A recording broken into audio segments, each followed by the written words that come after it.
कबो कबो दर्द भी दवा बन के काम आए। कबो कबो दर्द भी दवा बन के काम आए। यार के नाम से आराम आए, यार के नाम से आराम आए। कबो कबो दर्द भी दवा बन के काम आए। कबो कबो दर्द भी दवा बन के काम आए।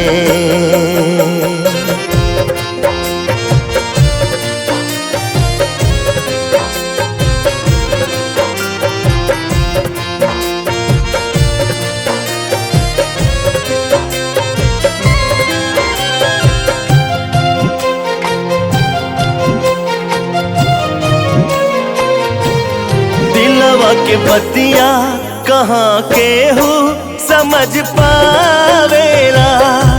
ई तहा सातिर कैसे कैसे भरमावेला।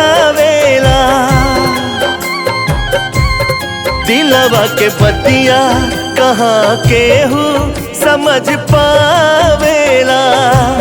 ई तहा सातिर कैसे कैसे भरमावेला।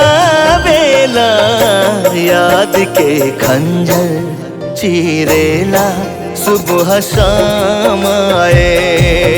कबो कबो दर्द भी दवा बन के काम आए।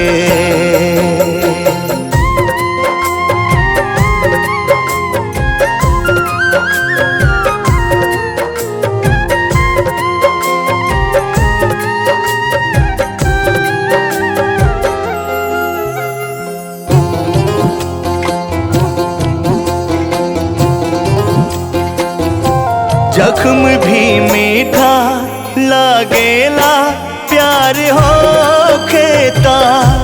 गूंजे सावन के गीत साथे यार हो खेता। जख्म भी मीठा लागेला प्यार हो खेता। गूंजे सावन के गीत साथे यार हो खेता। चूमे होठ हंस के चाहत के सब जाम आए। कबो कबो दर्द भी दवा बन के काम आए। यार के नाम से आराम आए, यार के नाम से आराम आए। कबो कबो दर्द भी दवा बन के काम आए।